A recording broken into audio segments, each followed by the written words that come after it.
बाबा साहेब आम्बेडकर को लेकर पूरे देश में हंगामा मचा हुआ है। बहुत ज्यादा राजनीति हो रही है। पूरे देश भर के नेताओं की प्रतिक्रिया आ रही है, विरोध प्रदर्शन हो रहे हैं। विस्तार से खबर दिखाऊंगा। नमस्कार, मैं हूं ज्ञानेंद्र तिवारी और आप देख रहे हैं विस्तार न्यूज पर आपका अपना शो सीधे मुद्दे की बात। सीधे मुद्दे की बात में हर दिन आपको देश, मध्य प्रदेश और छत्तीसगढ़, फिर से बता देता हूं, सबसे पहले देश, फिर मध्य प्रदेश और छत्तीसगढ़ की खबरें दिखाता हूं। क्यों दिखाता हूं? क्योंकि अगर देश और मध्य प्रदेश और छत्तीसगढ़ से जुड़ी खबरें आप देखना चाहते हो कि आज दिन भर की वो कौन सी खबर है जिसको देखकर आपको लगे कि हां, ये खबर तो आज देखना जरूरी थी, वही खबर दिखाता हूं जो आपके मतलब की हो, वही खबर दिखाता हूं जो आपके काम की हो। लेकिन सबसे पहले क्या करता हूं, एक एक करके आपको खबर बताता हूं कि देश, मध्य प्रदेश और छत्तीसगढ़ की वो कौन सी खबर है जो आज आप देखने वाले हैं।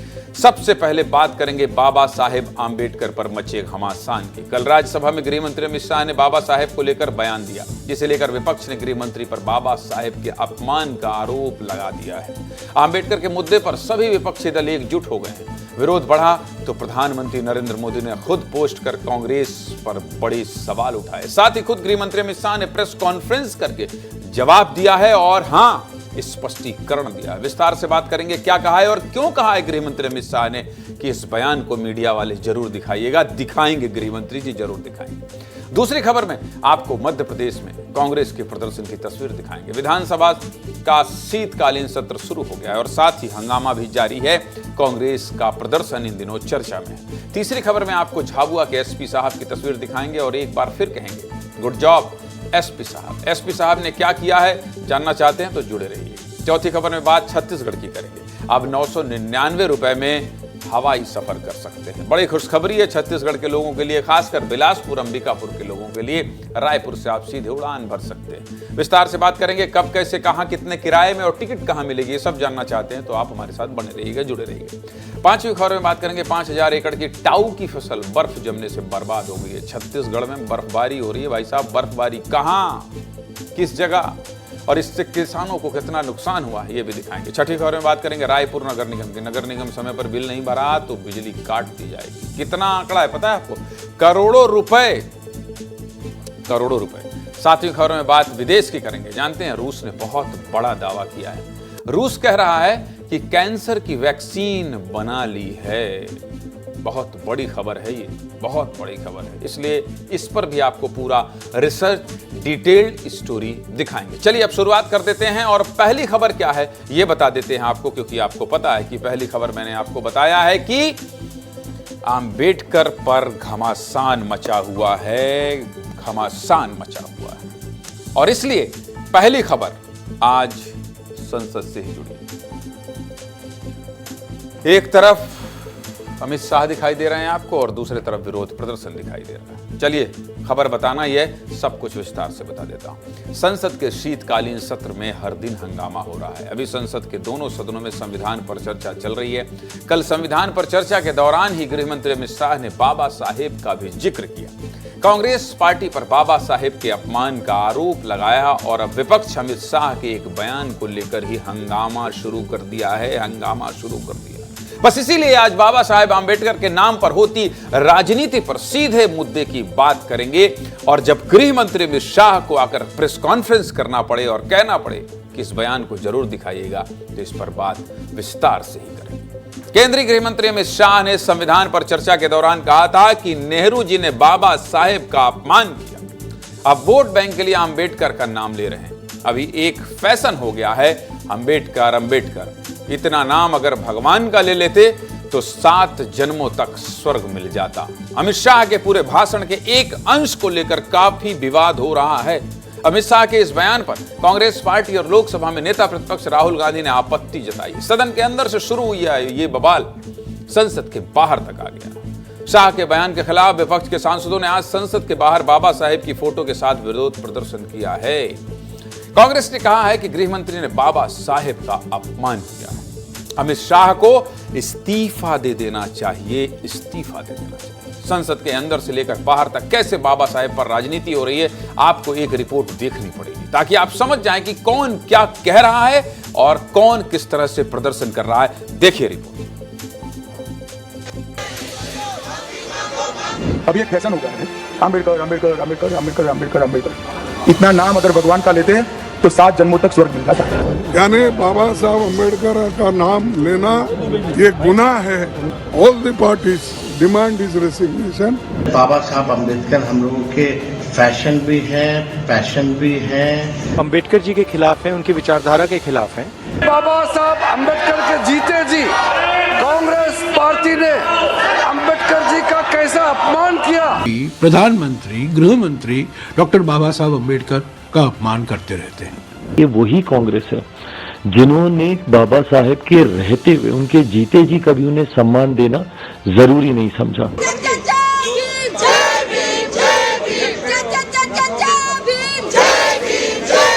देश के गृह मंत्री को अपने पद से इस्तीफा देना चाहिए। भारतीय जनता पार्टी संविधान की विरोधी रही है, पर उससे ज्यादा बाबा साहेब अम्बेडकर जी की विरोधी रही है। गरीब, शोषित, वंचित, पीड़ित लोगों के लिए बाबा साहब भीमराव अम्बेडकर जी भगवान रहे हैं। नेहरू जी ने उनको जवाब में लिखा है, अम्बेडकर के जाने से मंत्रिमंडल कमजोर नहीं होता है। जिसका विरोध करते हो उसका वोट के लिए नाम देना कितना उचित है। हंगामा बहुत बढ़ गया और हंगामा बढ़ा तो खुद प्रधानमंत्री ने विपक्ष को जवाब दिया। प्रधानमंत्री मोदी ने कांग्रेस पर निशाना साधते हुए लिखा, क्या लिखा? लिखा कि संसद में अमित शाह ने अंबेडकर पर कांग्रेस के काले इतिहास का खुलासा किया। गृह मंत्री की ओर से पेश किए गए तथ्यों से वे स्तब्ध हैं, इसलिए अब कांग्रेस नौटंकी कर रही है। इतना ही नहीं, प्रधानमंत्री ने कांग्रेस के अंबेडकर विरोधी कामों की लिस्ट भी गिनवा दी। प्रधानमंत्री ने लिखा कि अंबेडकर को कांग्रेस ने 2 बार चुनावों में हराया है। नेहरू ने अंबेडकर के खिलाफ प्रचार किया है। कांग्रेस ने अंबेडकर को भारत रत्न देने से इंकार किया है। संसद के सेंट्रल हॉल में उनके चित्र को सम्मान का स्थान तक नहीं दिया कांग्रेस ने। प्रधानमंत्री मोदी ने लिखा, याद रखिए, बाबा साहेब अंबेडकर को उनके निधन के 34 साल बाद 1990 में भारत रत्न मिला था, जब देश में गैर कांग्रेसी सरकार आई थी। बाबा साहेब की मृत्यु 1956 में हुई थी, लेकिन बाबा साहेब को भारत रत्न 1990 में मिला। जवाहरलाल नेहरू और इंदिरा गांधी कांग्रेस के वो नेता रहे जिन्हें उनके जीवन काल में ही भारत रत्न घोषित कर दिया गया था। नेहरू को 1955 में तो इंदिरा गांधी ने खुद को 1971 में भारत रत्न से सम्मानित करवा लिया। ये दोनों वो साल थे जब देश में कांग्रेस की सरकार थी, जबकि वीपी सिंह की सरकार में बाबा साहेब को भारत रत्न से सम्मानित किया गया। यही वजह है कि बाबा साहेब को भारत रत्न देने के मुद्दे को लेकर बीजेपी कांग्रेस पर निशाना साधती रहती है। और आज एक बार फिर गृह मंत्री अमित शाह ने यह मुद्दा उठाया। सुनिए। जहां तक भारत रत्न देने का सवाल है, कांग्रेस के नेताओं ने कई बार खुद ही अपने आप को भारत रत्न दिए हैं। 55 में नेहरू जी ने खुद को भारत रत्न दे दिया, 71 में इंदिरा जी ने खुद को भारत रत्न दे दिया और 1990 में बाबा साहब को भारत रत्न तब मिला जब कांग्रेस पार्टी सत्ता में नहीं रही और भारतीय जनता पार्टी के समर्थन वाली सरकार थी। संविधान सभा अपना काम कर चुकी, चुनाव हुआ 1951-52 में और 54 में, दोनों बार कांग्रेस ने बाबा साहब को हराने के लिए कोई कसर नहीं छोड़ी। चलिए उन चुनावों का भी जिक्र कर लेते हैं जिसके बारे में अमित शाह बता रहे थे, और प्रधानमंत्री मोदी ने भी अपनी पोस्ट में बाबा साहेब की हार का जिक्र किया था। देखिए मेरे बगल में, जिस बाबा साहेब के नाम पर आज देश के संसद में इतना हंगामा हो रहा है, वो बाबा साहेब अपनी जिंदगी में 2 चुनाव लड़े और दोनों ही चुनाव में बाबा साहेब को कांग्रेस पार्टी ने हरा दिया। पहला चुनाव साल 1951-52 में बॉम्बे नॉर्थ सेंट्रल सीट से बाबा साहब लड़े, जिसमें कांग्रेस के उम्मीदवार ने बाबा साहेब को 14,000 से ज्यादा वोटों से हरा दिया। उसके बाद साल 1952 में उपचुनाव में खड़े हुए, तब भी 17,000 वोटों से बाबा साहेब को हार मिली। अब इसी मुद्दे को लेकर बीजेपी कांग्रेस पर सवाल उठा रही है। 11 सेकंड के अमित शाह के जिस बयान पर हंगामा हो रहा है, खुद अमित शाह ने कहा है कि बयान को तोड़ मरोड़ कर पेश किया गया है। पूरा बयान जनता को सुनाना चाहिए, इसलिए पूरा बयान सुना रहा हूं, सुन लीजिए। अंबेडकर जी को देश की पहली कैबिनेट से इस्तीफा क्यों दे दिया? उन्होंने इग्नोरेंस के चलते इस्तीफा दे दिया और एक श्री BC रॉय ने पत्र लिखा कि अंबेडकर और राजा जी जैसे दो महानुभाव मंत्रिमंडल छोड़ेंगे तो क्या होगा। तो नेहरू जी ने उनको जवाब में लिखा है, राजा जी के जाने से तो थोड़ा बहुत नुकसान होगा, अंबेडकर के जाने से मंत्रिमंडल कमजोर नहीं होता है। मान्यवर ये विचार जो खड़गे जी कह रहे हैं ना, क्या आपत्ति है? जिसका विरोध करते हो उसका वोट के लिए नाम देना है, कितना उचित है? क्योंकि अब अंबेडकर जी को मानने वाले पर्याप्त संख्या में आ गए हैं, इसलिए आप अंबेडकर अंबेडकर कर रहे हो। मान्यवर अभी एक फैशन होगा, अभी एक फैशन होगा है अंबेडकर अंबेडकर अंबेडकर अंबेडकर अंबेडकर अंबेडकर। इतना नाम अगर भगवान का लेते हैं तो 7 जन्मों तक स्वर्ग मिल जाता। अमित शाह के जिस अधूरे बयान पर देश भर में राजनीति हो रही है, उसे पूरा भी सुना दिया। चलिए अब आगे बढ़ते हैं और अगली खबर कौन सी है ये आपको बता देता हूं। अगली खबर कहां से? अगली खबर देश की आपने देख ली है। अब आपको पता है कि अब अगली खबर मध्य प्रदेश की होगी। मध्य प्रदेश में कौन सी खबर है देख लीजिए। MP में आज बहुत प्रदर्शन हुआ है और प्रदर्शन की बात इसलिए करूंगा क्योंकि विजयपुर का इंजेक्शन कांग्रेस पर बहुत कारगर साबित हो रहा है।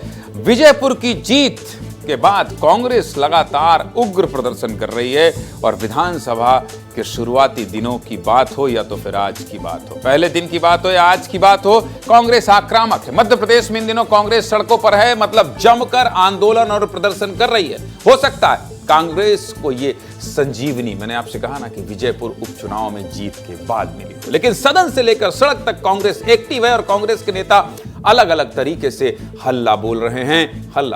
कांग्रेस के भोपाल से लेकर इंदौर तक आज हुए प्रदर्शन की हर तस्वीर आपको दिखाऊंगा, हर तस्वीर दिखाऊंगा। सबसे पहले ये 2 तस्वीर देखिए। पहली तस्वीर राजधानी भोपाल की है, जहां विधानसभा के बाहर कांग्रेस के विधायक अलग अलग मुद्दों पर प्रदर्शन कर रहे थे। वहीं दूसरी तस्वीर इंदौर की है, लहसुन के दामों और चाइनीज लहसुन को लेकर किसान प्रदर्शन कर रहे हैं। अचानक इस प्रदर्शन में कांग्रेस के प्रदेश अध्यक्ष जीतू पटवारी भी पहुंचे। प्रदर्शन किसानों का था, जहां जीतू पटवारी भी पहुंचे थे। सबसे पहले बात भोपाल यानी राजधानी की करेंगे। भोपाल में विधानसभा के बाहर सुबह से ही कांग्रेस के विधायकों का अलग अलग रंग प्रदर्शन में देखने को मिला। विधानसभा में नेता प्रतिपक्ष उमंग सिंगार कांग्रेस के कई विधायकों के साथ चाय की केतली लेकर पहुंचे थे। उमंग सिंगार ने विधानसभा के बाहर प्रतीकात्मक रूप से चाय भी बेची। दरअसल उमंग सिंगार सरकार पर युवाओं को रोजगार न देने का आरोप लगा रहे थे। उमंग सिंगार ने 2 लाख नौकरियों के वादे पर भी सरकार से जवाब मांगा है और कहा है कि रोजगार न मिलने पर युवाओं को चाय ही बेचनी पड़ेगी। विधानसभा के बाहर प्रदर्शन की अगली तस्वीर थी उज्जैन की तराना विधानसभा से कांग्रेस विधायक महेश परमार की। विधायक महेश परमार गले में शराब की बोतलों की माला डालकर विधानसभा पहुंचे थे। भाई साहब, महेश परमार शराब के मामले में हेराफेरी और घोटाले का आरोप लगा रहे थे। महेश परमार का आरोप था कि वित्त मंत्री बजट पेश कर रहे हैं, लेकिन शराब के मामले में राजस्व की चोरी हो रही है। महेश परमार का बड़ा आरोप यह था कि साल 2015-16 में अकेले इंदौर जिले में फर्जी चालान के माध्यम से 100 करोड़ का घोटाला हुआ था और सरकार को इस पर कुछ करना चाहिए। विधानसभा के बाहर हुए प्रदर्शन पर एक रिपोर्ट देखिए, फिर आगे बात करेंगे। पहले रिपोर्ट देखिए।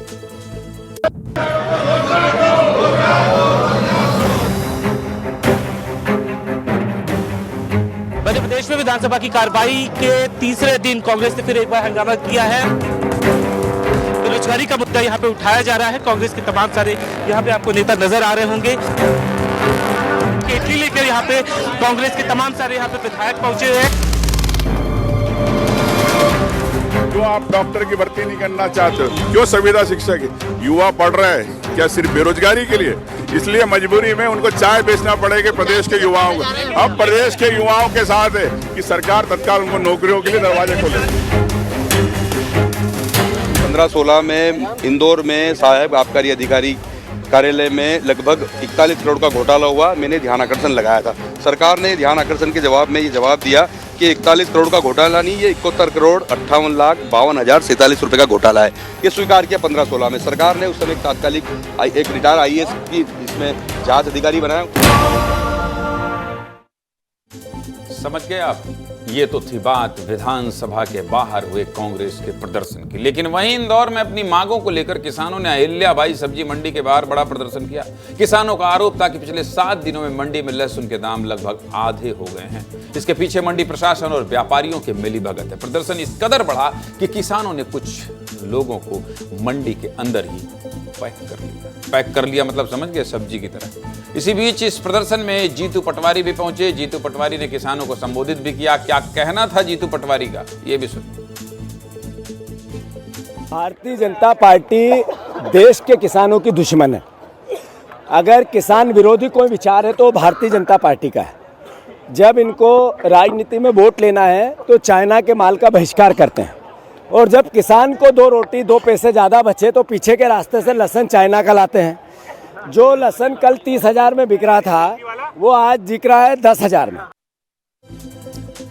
ये तो थी बात विधानसभा और इंदौर में कांग्रेस के प्रदर्शन की। लेकिन इन सबसे अलग राजधानी भोपाल में विधानसभा के बाहर एक तस्वीर नजर आई। विधानसभा के बाहर भारतीय आदिवासी पार्टी के विधायक कमलेश्वर डोडियार धरने पर बैठे थे, नहीं हैं, थे नहीं, अभी भी हैं। ये वही विधायक जी हैं जिनकी खबर आपको कुछ दिन पहले विस्तार से दिखाई थी। विधायक जी का सरकारी डॉक्टर से झगड़ा हुआ था, जिसके बाद विधायक जी ने डॉक्टर पर गाली देने का आरोप लगाया था। जब मामले ने तूल पकड़ लिया तो विधायक जी ने कलेक्टर पर भी विवादित बयान दिया था, जिसके बाद विधायक जी ने विस्तार ने उस पर खेद भी जताया था।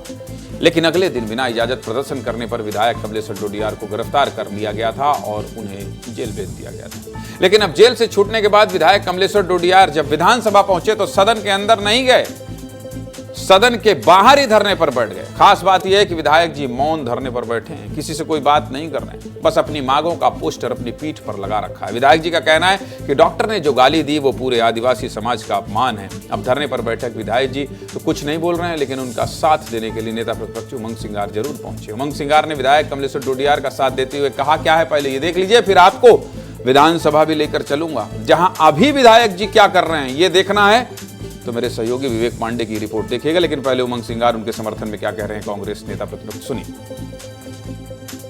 विधायक किसी भी पार्टी का हो, जनप्रतिनिधि है और उसकी बात का सम्मान होना चाहिए।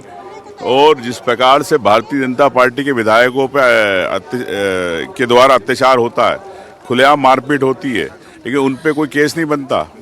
एक आदिवासी विधायक पे केस बनाया जा रहा है।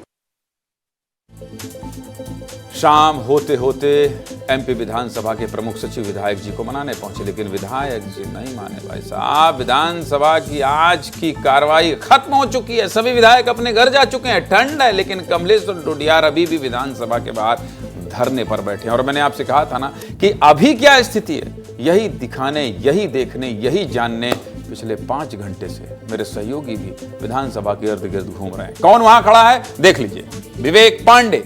विवेक पांडे, ठंड है, लेकिन मुझसे जब विवेक पांडे की बात हुई तो मैंने विवेक से कहा कि विवेक, आप दिन भर विधानसभा की कार्रवाई में नजर बनाए हुए हैं, तो प्लीज थोड़ी देर और रुकिए और ये तस्वीर भी दर्शकों को दिखाते जाइए।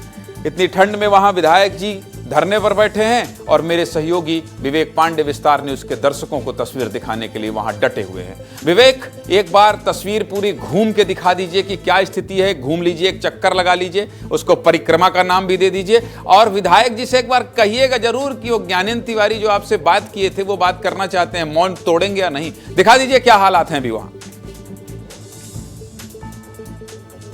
बिल्कुल 8 घंटे से अधिक समय हो चुका है। सैलाना से विधायक कमलेश्वर डोडियार और डॉक्टर के सस्पेंशन की मांग को लेकर अभी विधानसभा के बाहर, यहाँ पे गांधी प्रतिमा के बाहर बैठे हुए हैं। कांग्रेस के यहाँ पे कई बार विधायक आ चुके हैं, उन्हें मना चुके हैं। एक और विधायक यहाँ पे बैठे हुए हैं, हरदसी आते हैं, वो भी यहाँ पे बैठे हुए हैं, उनसे हालचाल ले रहे हैं। और आप देख सकते हैं तस्वीरों में संविधान रखा हुआ है और यहाँ पे ये लिखा गया है, जय जोहार जय संविधान, मध्य प्रदेश सदन चलेगा कानून से। हालांकि वो स्पष्ट कह चुके हैं कि वो किसी से बातचीत नहीं करेंगे क्योंकि सरकार उनकी बात मान नहीं रही है। डॉक्टर का अभी तक सस्पेंशन नहीं हुआ है। एक बार मैं फिर उनसे बात करने की कोशिश करता हूं, क्या वो कुछ कहेंगे या फिर नहीं। मेरा धरना चालू रहेगा जब तक डॉक्टर के खिलाफ कार्रवाई बोल दिए। ये विस्तार मैंने मेरा न्यूज़ जो है। मौन व्रत था वो अभी तोड़ा है आपके सामने। और मैं ज्ञानेंद्र जी पूछ रहे हैं कि कब तक पूरी रात बैठेंगे क्या आप? मैं पूरी रात की 1 महीना हो जाए, साल भर हो जाए तो ये मैं बैठने वाला। मैंने ठान लिया कि जब तक कार्रवाई ना हो तब तक मैं अपना धरना खत्म नहीं करूंगा। अगर ये चाहे सरकार तो मुझे उठाकर जेल में डाल सकती है, मैं तैयार हूं जेल में जाने के लिए। लेकिन अब जब मौन AP टूट सिंह आए थे, गया आपसे है, क्या बातचीत? विवेक, जब मौन टूट गया है तो जरा अपना ईयरपॉड लगा दीजिए उनके कान में, अपना ईयरपॉड लगा दीजिए। विधायक का मौन धरना टूटा, ये ब्रेकिंग न्यूज चला दीजिए भाई। विस्तार न्यूज में एक ब्रेकिंग लगाइए जरा। विधायक जी, मैं ज्ञानेंद्र तिवारी बोल रहा हूं। पिछली बार मेरी आपसे बातचीत हुई थी, अब चूंकि आपने विस्तार न्यूज में ही अपना मौन तोड़ा है तो मैं आपसे ये जानना चाहता हूं कि पहले तो इतनी ठंड है, इतना कष्ट मत बर्दाश्त कीजिए, मान जाएगा प्रशासन। प्रमुख सचिव और विधायक मना ही तो रहे हैं आपको विधायक जी। नहीं, लेकिन डॉक्टर ने जो गाली दिया है इससे मेरा पूरा समाज अपमानित महसूस कर रहा हूँ।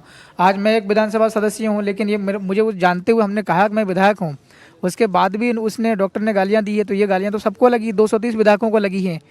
दूसरा, मैं समाज की बात करूँ तो मैं आदिवासी वर्ग से आता हूँ। पूरे देश के सभी लोगों को आक्रोश है, सारे लोग आक्रोश में हैं। देखा भी होगा आप लोगों ने 11 तारीख को रतलाम में, अभी भोपाल की तैयारी चल रही है, भोपाल में आंदोलन की। अभी तो मैंने कहा कि अभी आंदोलन की तारीख तय नहीं करी, देखते हैं सरकार का क्या रवैया है, कार्रवाई करती कि नहीं करती, उसके बाद तय किया जाएगा।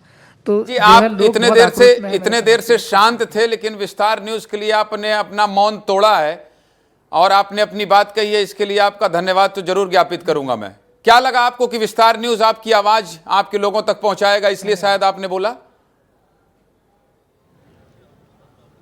धन्यवाद। हाँ, बराबर।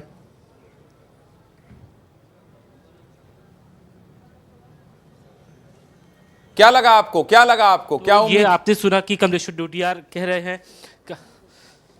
कोई बात नहीं। कमलेश्वर डोडियार ने फिलहाल बातचीत की है विस्तार न्यूज से और उन्होंने कहा है कि AP सिंह भी उनसे मुलाकात कर चुके हैं और भरोसा दिलाया गया है कि कार्रवाई होगी। लेकिन कमलेश्वर डोडियार इस वक्त यही कह रहे हैं जब तक इस्तीफा नहीं तब तक धरना खत्म नहीं होगा। कांग्रेस के तमाम सारे विधायक यहाँ पे आ चुके हैं, लेकिन एक सबसे बड़ी बात है कि सत्ता पक्ष से कोई भी मंत्री यहाँ पे नहीं पहुंचे, कोई भी आदिवासी विधायक या फिर मंत्री नहीं पहुंचा। चलिए ठीक है विवेक पांडे, आप इतने देर से डटे रहे और विधायक की मैं समझ गया आप इतने देर से आप डटे रहे, लेकिन विवेक आप बहुत बड़ी खबर दे के जा रहे हैं। आपकी वजह से न जाने कितने मीडिया चैनल वाले लोग अब विधायक से बात कर पाएंगे। विवेक, इसे ही कहते हैं रिपोर्टर की मेहनत, रिपोर्टर की शिद्दत की खबर को अंजाम तक पहुंचाना। विवेक पांडे, आपका बहुत बहुत शुक्रिया। खबर पर नजर बनाए रखिएगा, लेकिन ठंड है, अपना ख्याल भी रखिएगा। विवेक, बहुत धन्यवाद आपका। चलिए आगे बढ़ते हैं, लेकिन बड़ी खबर तो देखिए मैंने आपको दे दी।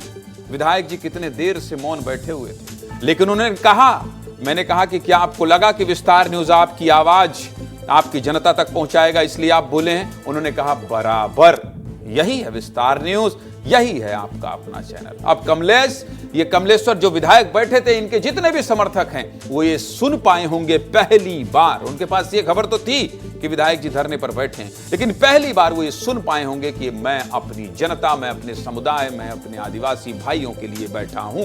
हमने ये खबर भी दिखा दी कि विधानसभा के प्रमुख सचिव ने उन्हें मनाने की कोशिश की है, यानी कि विधानसभा प्रशासन भी ये कोशिश कर रहा है कि विधायक जी ठंड है, काहे जकड़ने की कोशिश कर रहे हैं, उठ जाइए, अपना ख्याल रखिए। इसके अलावा कांग्रेस के विधायक भी उनका हाल चाल जानने पहुंच रहे हैं। खैर, उनका मुंह जो मौन था उसको हमने खुलवा दिया है, अब उनकी आवाज भी सरकार तक पहुंचेगी। लोग हो सकता है सुनेंगे, समझेंगे, तो कुछ ना कुछ रास्ता जरूर निकलेगा। और कहा जाता है कि किसी भी समस्या का समाधान, आप समझ रहे हैं, बातचीत से निकल जाता है। हमारा मकसद यही था, विस्तार न्यूज आपके अपने चैनल का मकसद यही था कि एक जनप्रतिनिधि ठंड में रात भर क्यों बैठे। और देखिए इत्तेफाक ऐसा कि विधायक जी ने विस्तार न्यूज का माइक देखा और बोल पड़े। खैर, आगे बढ़ते हैं और अगली खबर क्या है ये दिखा देते हैं। ये भी मध्य प्रदेश के कहां की खबर है? झाबुआ की खबर है। और किसकी खबर है?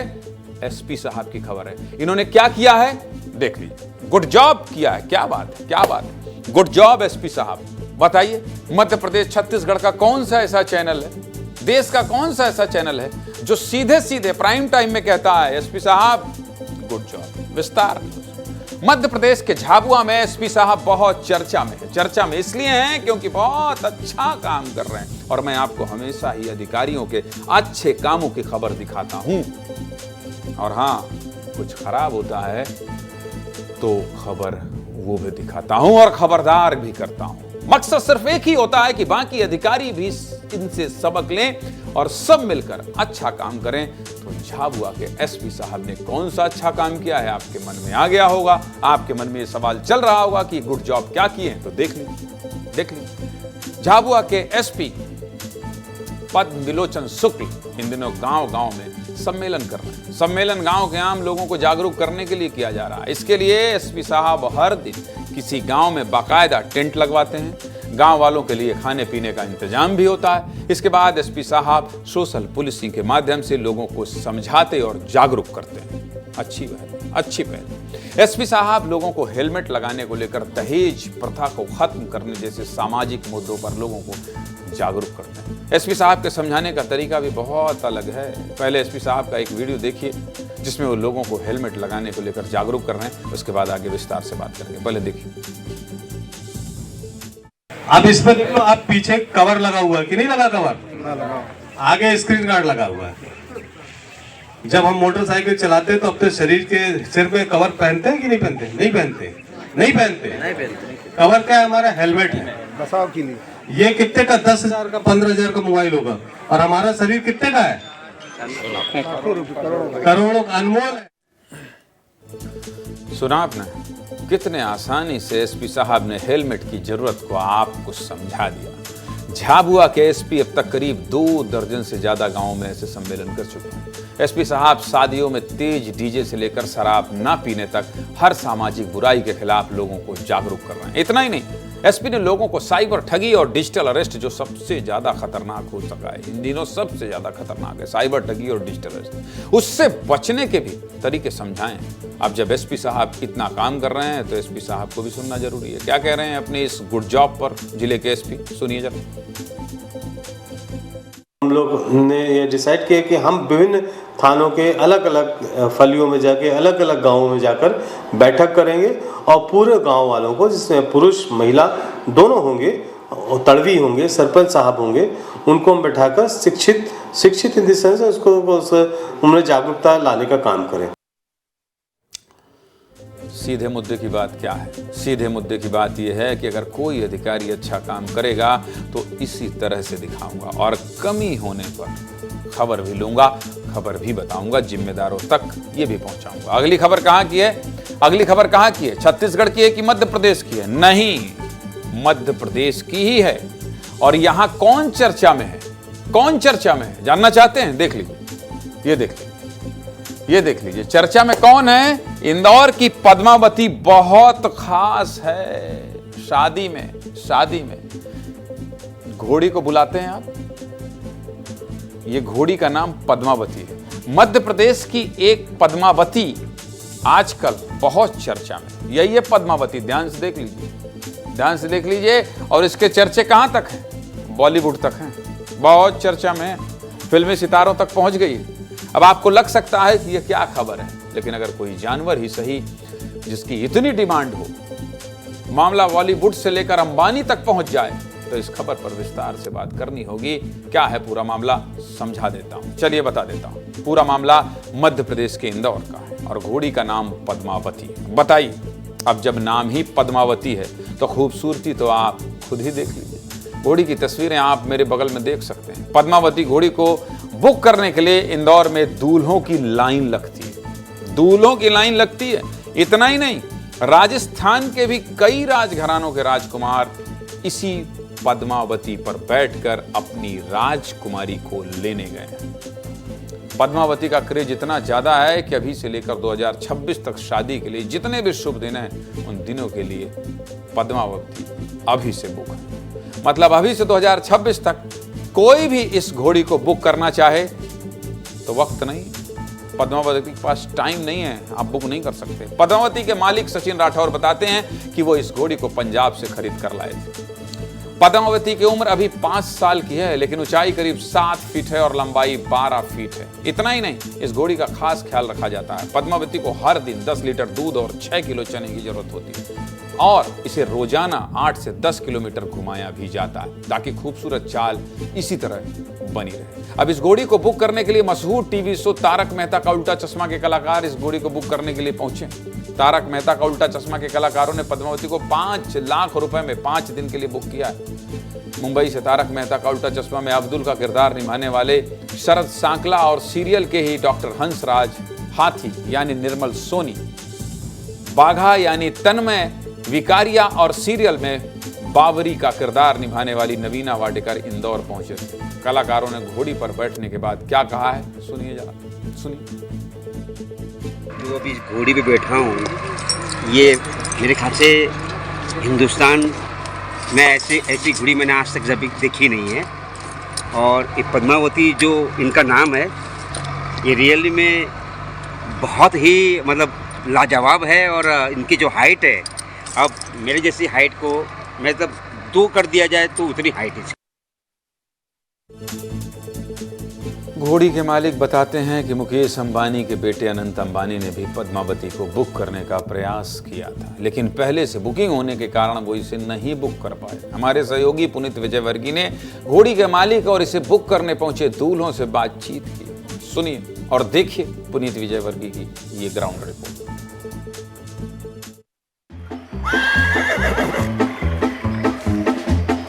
पद्मावती की खूबसूरती देखकर जो बाराती, घराती और अन्य लोग हैं वो तो उस पर फिदा हो ही जाते हैं, लेकिन उस पर बैठकर जो दूल्हे की शान बढ़ती है वह बेमिसाल है। 3 साल पहले इसको हमने खरीदा है, जब ये बहुत छोटी थी, 65 इंच इसकी हाइट थी, मतलब 6 इंच अपने यहाँ आने के बाद ये बड़ी है। घोड़े बहुत से आपने देखे होंगे, लेकिन आप इसकी पर्सनालिटी चेक करो, हाइट में, पर्सनालिटी में, इसका चलने का ढंग, सारी चीज़ें सारे घोड़ों से डिफरेंट है। जब अनंत भाई की शादी डिसाइड हुई, वहाँ से पता चला कि उस तारीख में शादी है, बट इसकी बुकिंग इतनी चलती कि उस तारीख में हमारे पास अवेलेबल नहीं थी। मैं सर बहुत एक्साइटेड हूँ क्योंकि मेरे दादाजी की इच्छा थी कि मैं बैठूँ तो पद्मावती घोड़ी पे बैठूँ। मेरी शादी 4 मार्च की है, पर मेरी दादाजी, मैंने इसको 6-7 महीने पहले ही बुकिंग कर दी थी। दादाजी की इच्छा है, अब दादाजी की इच्छा है और कैसे नहीं पोता पूरा करेगा। तो भैया पद्मावती घोड़ी बहुत डिमांड में है, इसलिए विस्तार से बात कर दी है। आपको भी बता दिया है कि अगर आप पद्मावती को बुक करना चाहते हैं तो देख लीजिए, एडवांस बुकिंग ले लीजिए, बुकिंग मिल नहीं रही है। दादाजी की इच्छा पूरा करने दूल्हे खुद पहुंचे। चलिए आगे बढ़ते हैं, अगली खबर क्या है ये आपको बता देता हूं। अगली खबर कहां से, ये मध्य प्रदेश से या छत्तीसगढ़ से? छत्तीसगढ़ की राजधानी रायपुर से। और किसकी खबर है? रायपुर नगर निगम बिजली का बिल भर दीजिए भाई। इस व्हाइट हाउस के अंदर बहुत ब्लैक चल रहा है। रायपुर नगर निगम ने बिजली का बिल नहीं भरा है, बहुत बड़ी लापरवाही है। जानते हैं इसकी वजह से बिजली तो कटेगी, यह खबर नहीं है। रायपुर की जनता को पानी की किल्लत भी हो सकती है, यह खबर है। लाखों घरों में पानी का सप्लाई बंद हो सकता है। आपसे जुड़ी खबर है, इसलिए राजधानी रायपुर विस्तार से बताऊंगा आज। रायपुर नगर निगम पर बिजली विभाग बड़ा एक्शन कर सकता है। क्या कर सकता है, क्यों कर सकता है? क्योंकि रायपुर नगर निगम ने लंबे समय से अपना बिजली का बिल नहीं चुकाया है। नगर निगम का करीब 200 करोड़ रुपयों का बिजली बिल बकाया है। बिजली विभाग कभी भी रायपुर नगर निगम की बिजली काट सकता है, मतलब आपके घर बत्ती गुल हो सकती है। बिजली विभाग लगातार डिमांड नोट भी भेज रहा है, लेकिन फंड के अभाव में नगर निगम बिजली बिल नहीं भर पा रहा है। मतलब रायपुर नगर निगम के पास पैसे नहीं। ऐसे में अगर रायपुर नगर निगम की बिजली काट दी जाती है तो रायपुर में रहने वाले लोगों को पानी की सप्लाई नहीं हो पाएगी। लोगों के सामने पीने के पानी की समस्या खड़ी हो जाएगी पूरे रायपुर, क्योंकि बकाया बिजली बिल में सबसे बड़ी राशि फिल्टर प्लांट की है। रायपुर नगर निगम पर कितना बिल बकाया है, कितना बिजली का बिल है और आम लोगों पर इसका क्या प्रभाव पड़ने वाला है, विस्तार से समझ लीजिए। चलिए आपको मेरे बगल में सब कुछ दिखा देता हूं, देख लीजिए।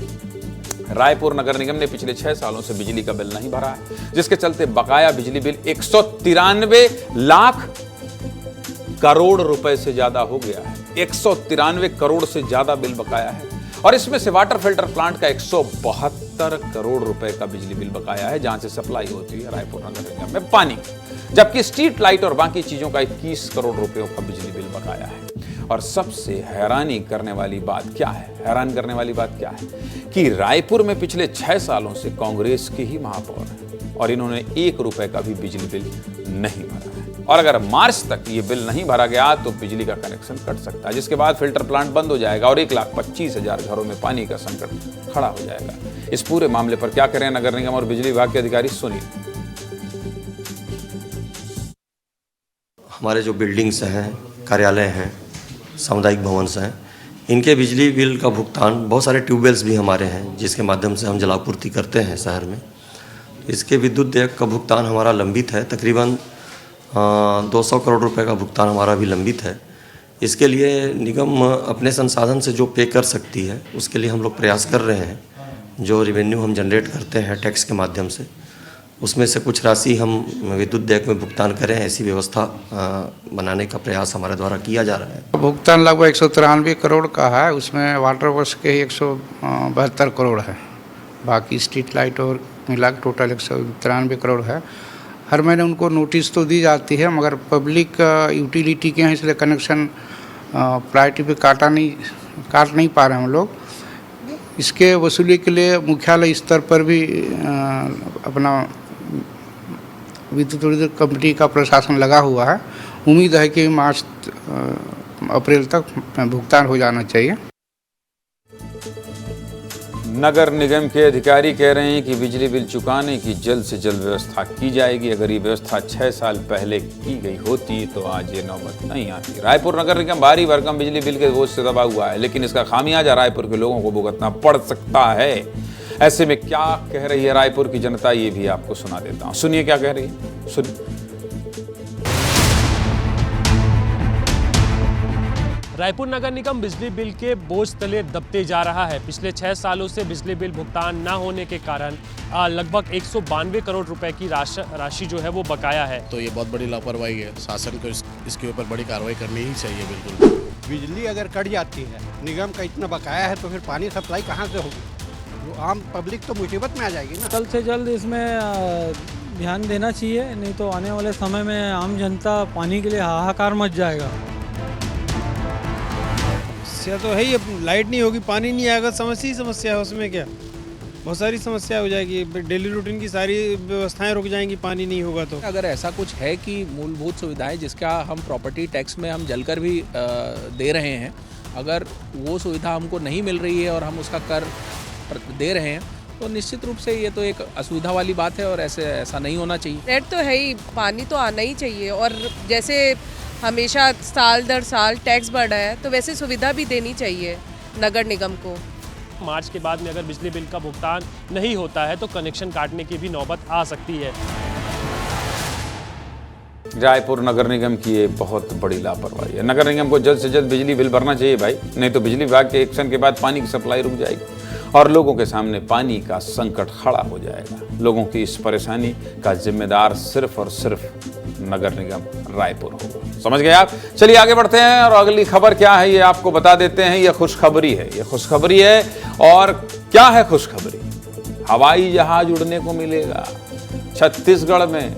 बिलासपुर और हवाई जहाज, अंबिकापुर और हवाई जहाज। और पैसा कितना लगेगा जानते हैं?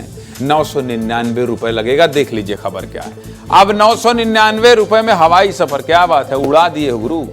देखिए 999 रुपए मुड़ रहा है। ये 999 रुपया कहाँ से कितना पैसा, कहाँ से कितना पैसा लगेगा?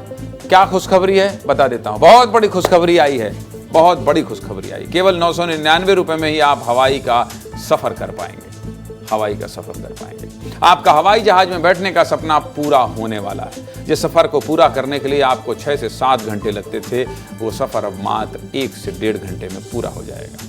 कहां से कहां तक का सफर है, चलिए विस्तार से बता देता हूं। मुख्यमंत्री विष्णुदेव साय की पहल पर छत्तीसगढ़ में हवाई सेवाओं का तेजी से क्या हो रहा है? विस्तार न्यूज नहीं हो रहा है, विस्तार हो रहा है। सरकार ने आम जनता को बड़ी सौगात दी है। रायपुर, बिलासपुर और अंबिकापुर रूट पर हवाई सेवा की शुरुआत हो रही है, जिसका फायदा छत्तीसगढ़ के लाखों लोगों को मिलने वाला है। इसका उद्घाटन कल अंबिकापुर के सांसद चिंतामणि महाराज रायपुर एयरपोर्ट से करेंगे। 20 अक्टूबर को अंबिकापुर के दरिमा एयरपोर्ट का पीएम मोदी ने वर्चुअल उद्घाटन किया था और करीब 2 महीने बाद इस एयरपोर्ट से हवाई जहाज उड़ने वाला है। चलिए इस हवाई सेवा के बारे में आपको सब कुछ विस्तार से बता देता हूँ। देख लीजिए जरा स्क्रीन। केंद्र सरकार की रीजनल कनेक्टिविटी योजना के तहत रायपुर, अंबिकापुर और बिलासपुर को हवाई सेवा से जोड़ा जा रहा है। इन तीनों शहरों को जोड़ने के लिए 19 दिसंबर से हवाई सेवा शुरू हो रही है, यानी कल से। हर सप्ताह में गुरुवार, शुक्रवार और शनिवार के दिन हवाई जहाज की सुविधा मिलेगी, जिसका शुरुआती किराया कितना है पता है? मात्र 999 रुपया रखा गया। इसकी जिम्मेदारी फ्लाईबिग एयरलाइंस कंपनी को मिली। इस हवाई सेवा के जरिए इंटरसिटी कनेक्टिविटी, पर्यटन, व्यापार और क्षेत्र विकास को बढ़ावा मिलेगा। इसके अलावा हवाई जहाज की उड़ान का समय क्या होगा, ये भी जान लीजिए। सबसे पहले बात करते हैं रायपुर और अंबिकापुर की यात्रा। रायपुर से हवाई जहाज सुबह 9 बजे उड़ान भरेगा और सुबह 10:15 पर अंबिकापुर पहुंचा देगा, जबकि अंबिकापुर से हवाई जहाज दोपहर 1:20 पर उड़ान भरेगा और दोपहर 2:35 पर रायपुर पहुंचा देगा। वहीं अगर बिलासपुर और अंबिकापुर की यात्रा की बात करें तो अंबिकापुर से हवाई जहाज सुबह 10:40 पर उड़ान भरेगा और सुबह 11:35 पर बिलासपुर पहुंचा देगा, जबकि बिलासपुर से हवाई जहाज दोपहर 12 बजे उड़ेगा और दोपहर 12:55 पर अंबिकापुर पहुंचा देगा। समझ गए आप? क्या कह रहे हैं डिप्टी सीएम अरुण साव इस खुशखबरी पर? उन्हें भी सुनिए। डबल इंजन का पूरा लाभ छत्तीसगढ़ वासियों को मिले, इसका लगातार प्रयास कर रहे हैं। हमारी सरकार बनने के उपरांत लगातार हवाई सेवा का विस्तार हो रहा है। अंबिकापुर में नए एयरपोर्ट का शुभारंभ हुआ है और अब आने वाले समय में हवाई सेवा का इसी तरह से विस्तार होगा। इस हवाई सेवा का आगे और भी विस्तार किया जाएगा और इसका सबसे ज़्यादा लाभ सरगुजा संभाग के आदिवासी भाइयों को मिलने वाला है। क्यों कह रहा हूँ, ऐसा क्यों कह रहा हूँ, ये भी जान लीजिए। सरगुजा संभाग में ही मुख्यमंत्री विष्णुदेव साय का गृह जिला जशपुर है। इस संभाग में बड़ी संख्या में आदिवासी समाज के लोग रहते हैं। साथ ही सरगुजा संभाग में पर्यटन को बढ़ावा देने के लिए सरकार लगातार प्रयास कर रही है। इस क्षेत्र में कई ऐसी जगह हैं जिसको देखने के लिए लोग दूर दूर से आते हैं। हवाई सेवा की शुरुआत के बाद पर्यटकों की संख्या और बढ़ेगी, जिसका सीधा लाभ आदिवासी लोगों को मिलेगा। क्यों कह रहा हूं ऐसा?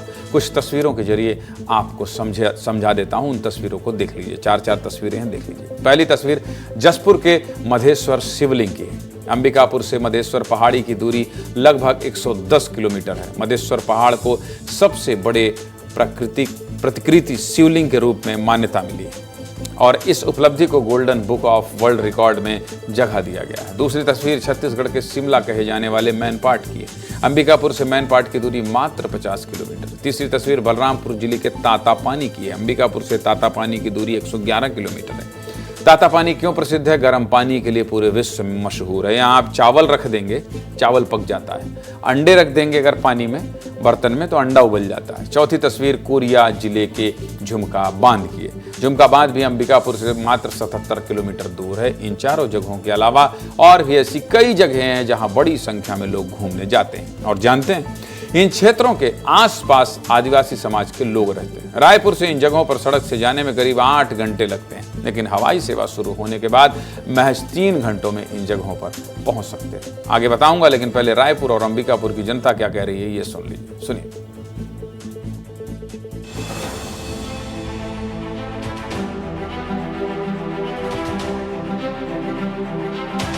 मैं आया रायपुर से, यहाँ एयरपोर्ट ही आया तो मेरे को 500 लग गए। यहाँ तो 999 में यहाँ पूरा एयरपोर्ट फैसिलिटी मिल रहा है, ट्रेन फैसिलिटी मिल रहा है, तो अच्छा है। इससे अच्छा तो कुछ हो ही नहीं सकता और ये तो ट्रेन से और बस से भी ज़्यादा आसान और सस्ता ऑप्शन है और आसानी से लोग जा सकेंगे। अदरवाइज यहाँ बाय रोड जाने में तो बहुत प्रॉब्लम होता है। रायपुर से या बाहर से आते हैं अंबिकापुर मैनपाट घूमने, मेजरली यहाँ का जो शिमला कहा जाता है, छत्तीसगढ़ शिमला कहा जाता है, वो जो पर्यटन स्थल है वहाँ वो आवागमन बढ़ेगा। यहाँ के लोगों का आर्थिक स्थिति सुधरेगा। गरिमा एयरपोर्ट हो गया तो मैनपाट में पर्यटक जरूर बढ़ेंगे। पर्यटक तो बढ़ेंगे, इसमें कोई दो मत नहीं है और लोगों को बहुत सुविधा होगा। जनता बहुत खुश है, उत्साहित है, होना भी चाहिए, क्योंकि लोगों का पैसा और समय दोनों बचेगा। इस हवाई सेवा की टिकट बुकिंग पहले आओ पहले पाओ के आधार पर शुरू हो रही है।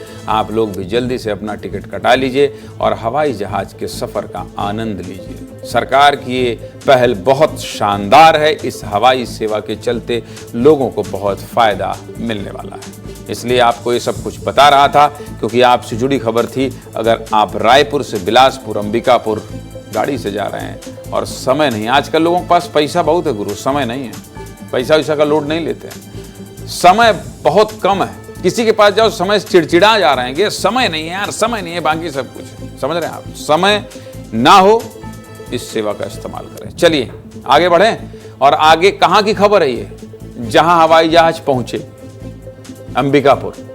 देख लीजिए खबर। टाऊ की फसल बर्फ जमने से बर्बाद। टाऊ क्या होता है? टाऊ देखिए कुछ सफेद सफेद होता है और ये मेन पार्ट से ये खबर आई है और ये खबर इसलिए दिखाना जरूरी है क्योंकि बर्फ से फसल बर्बाद हो रही है और केवल मेन पार्ट में ही होता है, ये समझ रहे हैं, मेन पार्ट में। चलिए खबर जान लेते हैं क्या है। अब तक आपने धान और गेहूं की फसल को देखा होगा, इसके बारे में सुना होगा, लेकिन आज आपको एक अनोखी फसल के बारे में बताने वाला हूं जिसके बारे में बहुत कम लोग जानते हैं। इसकी खेती इतनी खूबसूरत होती है कि लोग खेतों में जाकर फोटो खिंचाते हैं, सेल्फी लेते हैं, लेकिन ज्यादा ठंड पड़ने से ये फसल बर्बाद हो रही है, जिसके चलते किसानों को बहुत नुकसान हुआ है। क्या नुकसान हुआ है? तस्वीरों को देखिए और समझिए। देखिए तस्वीर, ये तस्वीर टाऊ फसल की। सरगुजा संभाग में किसान टाऊ की खेती बड़े पैमाने पर करते हैं। यहाँ पैदा होने वाला टाऊ तिब्बत और चीन तक निर्यात होता है, जिससे किसानों को करोड़ों रुपए का फायदा होता है। लेकिन इस बार सरगुजा संभाग में कड़ाके की ठंड पड़ रही है, पारा 3 डिग्री के नीचे तक चला गया है, जिससे टाऊ की खेती को बहुत नुकसान पहुंचा है। लगातार पड़ रही कड़ाके की ठंड और बर्फ जमने से टाऊ की फसल बर्बाद हो रही है और किसानों की परेशानी बढ़ गई है। किसानों को करोड़ों के मुनाफे की बजाय कर्ज पटाने की चिंता सता रही। क्या है पूरा मामला, विस्तार से जान लीजिए। चलिए सब कुछ आपको बता देता हूं क्योंकि मामला किसानों से जुड़ा है। सबसे पहले आपको बताता हूं कि टाऊ क्या होता है। आपके मन में अगर चल रहा है सवाल, देख लीजिए। टाऊ पहाड़ी इलाकों में पैदा होने वाली एक फसल है जिसे फाफर भी कहते हैं। टाऊ के आटे को कुट्टू का आटा कहा जाता है, समझ गए, जिसका उपवास में फलाहार के तौर पर प्रयोग होता है। साथ ही कुकीज, भजिया, मालपुआ और फास्ट फूड बनाने में भी इसका इस्तेमाल होता है। टाऊ की खेती पथरीली जमीन पर होती है। छत्तीसगढ़ के सरगुजा और जसपुर जिले में इसकी खेती खूब होती है क्योंकि यहाँ का जलवायु टाऊ के लिए उपयोगी होता है। तिब्बत से आए शरणार्थियों ने सबसे पहले इसकी शुरुआत की थी। अंबिकापुर के मैन पार्ट में भी पिछले 5 दशक से टाऊ की खेती हो रही है, लेकिन इस बार समय से पहले ठंड की वजह से लगभग 40 से 50% फसल बर्बाद हो गई। टाऊ की फसल 20 दिसंबर तक तैयार होती है। हर साल मैन पार्ट में 20 से 25 दिसंबर के बाद बर्फ जमती है और तब तक टाऊ की फसल तैयार हो जाती थी। लेकिन इस साल 15 दिसंबर से पहले ही मैन पार्ट में बर्फ जमने लगी, जिसके चलते टाऊ की फसल अच्छे से पककर तैयार नहीं हो पाई और इसमें दाने नहीं आ पाए, जिससे किसानों को बहुत नुकसान हुआ है। आगे बताऊंगा, लेकिन पहले किसान क्या कह रहे हैं ये सुनना चाहिए आपको, सुनिए।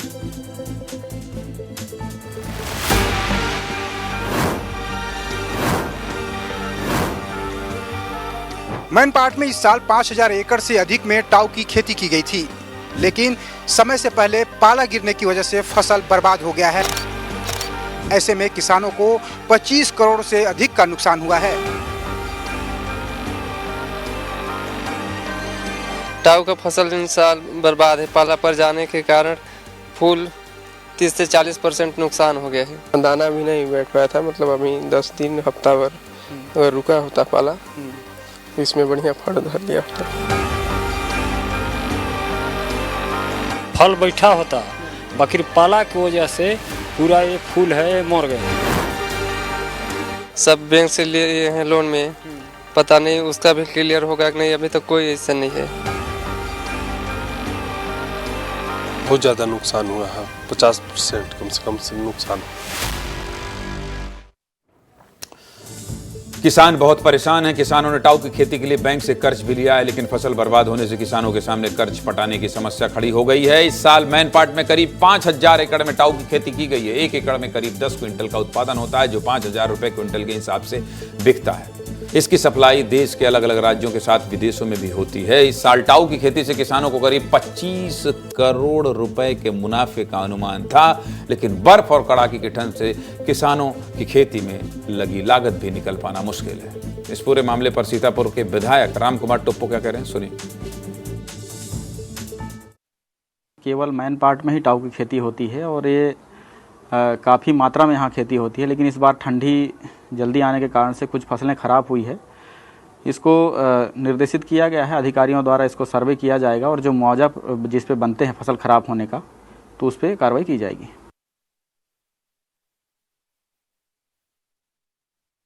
विधायक जी ने कहा है सर्वे करवाया जाएगा, निर्देशित किया गया है। खैर आगे बढ़ते हैं, समय कम है और अगली खबर क्या है? खुशखबरी ये भी है, लेकिन कहां से आई है? रूस का दावा कैंसर की वैक्सीन बना ली है। यह खबर अगर सही है और ऐसा है तो रूस से बहुत बड़ी खुशखबरी आई है। आपसे जुड़ी खबर है, आपके हेल्थ, आपके परिवार से जुड़ी हुई खबर है, इसलिए सीधे मुद्दे की बात में विस्तार से बात करूंगा। रूस ने कैंसर को लेकर बहुत बड़ा ऐलान किया है। रूस ने ऐलान किया है कि कैंसर की वैक्सीन तैयार कर ली गई है और अगले साल ये वैक्सीन लोगों को मुफ्त में लगाई जाएगी। रूसी सरकार ने 17 दिसंबर को प्रेस कॉन्फ्रेंस करके कैंसर की वैक्सीन बनाने का ऐलान किया। इसकी जानकारी रूसी स्वास्थ्य मंत्रालय के रेडियोलॉजी मेडिकल रिसर्च सेंटर के डायरेक्टर ने रेडियो पर दी है। रूस ने कैंसर के खिलाफ अपनी mRNA वैक्सीन बनाई है। रूस की इस खोज को सदी की सबसे बड़ी खोज माना जा रहा है। वैक्सीन के क्लिनिकल ट्रायल से पता चला है कि इससे ट्यूमर के विकास को रोकने में मदद मिलती है। अगर ये वैक्सीन दुनिया में आ जाए तो वाकई इससे बड़ी कोई बात नहीं हो सकती। आपको पता है, वर्ल्ड हेल्थ ऑर्गेनाइजेशन के मुताबिक दुनिया भर में कैंसर से हर मिनट 17 लोगों की मौत होती है। हर मिनट, 1 मिनट में 17 लोगों की जान जा रही है। भारत के आंकड़ों की बात करें तो भारत में 2022 में कैंसर के 14,13,000 नए केस सामने आए थे। इनमें 7,22,000 महिलाएं थी, जबकि 6,91,000 पुरुषों में कैंसर पाया गया। 2022 में 9,16,000 मरीजों को कैंसर से मौत हुई थी। 9 लाख। और सबसे डरावनी बात आपको पता है, भारत में हर 10 कैंसर मरीजों में से 7 की मौत हो जाती है, जबकि विकसित देशों में ये संख्या 3 या 4 है। और अगर कैंसर हो जाए तो इसके इलाज के लिए डॉक्टर भी कम ही हैं। भारत में 2000 कैंसर मरीज पर 1 डॉक्टर हैं, जबकि अमेरिका में 100 मरीज पर ही 1 डॉक्टर है। मतलब भारत से 20 गुना बेहतर है। बस इसीलिए विकसित देशों में कैंसर के मरीज ठीक हो जाते हैं। Indian council of medical research का आकलन है कि 5 साल में देश में 12% की दर से कैंसर मरीज बढ़ेंगे। लेकिन सबसे बड़ी चुनौती कम उम्र में कैंसर का शिकार होने की है। नेचर जनरल में प्रकाशित एक रिसर्च के अनुसार कम उम्र में कैंसर की सबसे बड़ी वजहों में हमारी लाइफ स्टाइल है। सीधे मुद्दे की बात क्या है? सीधे मुद्दे की बात यह है कि रूस ने कैंसर की वैक्सीन बनाने का दावा किया है। 2025 में वैक्सीन लगने लगेगी। लेकिन फिर कहूंगा, लाइफ स्टाइल ठीक रखिए। आज बस इतना है। क्यों?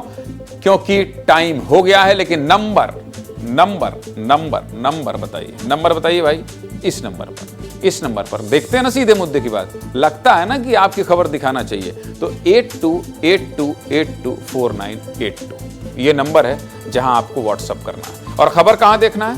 खबर कहां देखना है? अगर चूक गए हैं तो खबर कहां देखना है? देखिए भाई, दिखाइए सोशल मीडिया जरा जल्दी से। यूट्यूब, एक्स, इंस्टाग्राम और फेसबुक, यहां जाइए और जो खबर छूट गई है उन्हें देखिए। कोशिश कीजिए टीवी में देखिए। 8 से 9 जुड़ते हैं, बड़ा आनंद आता है। आप और हम साथ रहते हैं और केवल देश, दुनिया, मध्य प्रदेश, छत्तीसगढ़ की बात करते हैं।